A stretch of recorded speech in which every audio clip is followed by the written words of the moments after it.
Street Talk! Yeah! Welcome to Street Talk. I am your host, Jason, and this is for Thursday, October the 30th.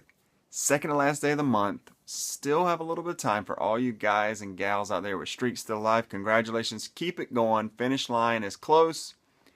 Monthly players, keep doing your thing. Anybody going for personal records or perhaps, I know you guys have a little cash on the side, a lot of money groups out there. Here we go. Perhaps I have a green for NFL game. Carolina Panthers hosting the New Orleans Saints. Well, a check of the line. New Orleans, for me at least, is a little bit of a surprising 3-point favorite. I thought it might be a pick 'em. I thought maybe even Carolina slightly favored. But then again, New Orleans, a very public team. A lot of offense. That's always going to garner the public's interest. They can always picture a team outscoring the other team. But as we've seen over the last few weeks, you never count out division rivalries. Washington, Cowboys, etc. Jets, Patriots a couple weeks ago. All those games, a lot of times, very close. But we're only talking about really a 3-point spread here. So, where do we stand? What if I told you, I know I'm from the Matrix right now. What if I told you that I had one of the teams was the 10th best team against the rush in the National Football League? And what if I told you the other team was the 28th against the rush in the National Football League? Who would you guess? You'd probably say Carolina, right? You'd be wrong. Saints, 10th in the league against the rush, 101 yards a game. Meanwhile, Carolina almost near the bottom at 28th at 135 yards a game. Why is that significant? Well, last week, New Orleans really got on track with Mark Ingram, rushed for over 170 yards. It was a career high for him. So, can Carolina come up and control that line of scrimmage, really unlike they've been able to do all year? Meanwhile, on the other side of the ball, Carolina, middle of the road, 18th versus the pass, 243 yards a game. Saints near the bottom, though, 31st, second from last in the NFL, 289 yards a game.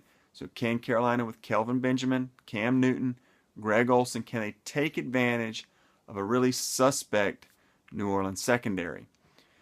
Well, New Orleans on the road, not good. I mean, there's really no way to cut it.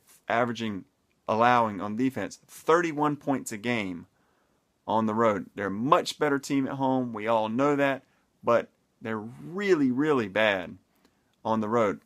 However, Carolina, who's in the past few years has had a pretty stout defense under Ron Rivera, has given up 37 points or more 4 times this year. So their defense, very leaky. What are they going to do to sort of swing the tide in their favor? Well, for one, they're going to get D'Angelo Williams back.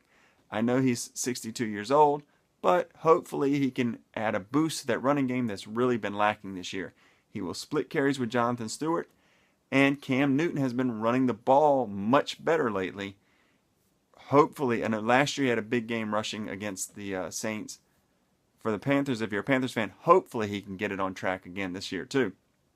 Well, New Orleans, as I said, they're not good on the road. Lost 7 straight, so really bottoming out on the road.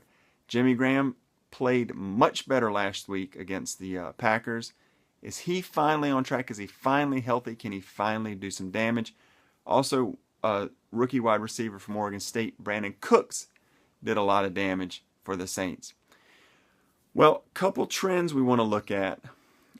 Carolina at home over the last few years, 9-2-1 against the spread. Now they are the dog. They wouldn't technically have to win the game outright to have an against the spread win, but more than likely with it only being 3, if they cover the spread, they're probably going to win the game. Meanwhile, New Orleans, last 6 games at Carolina, 1-5 against the spread. But here's a little bit more of a telling stat.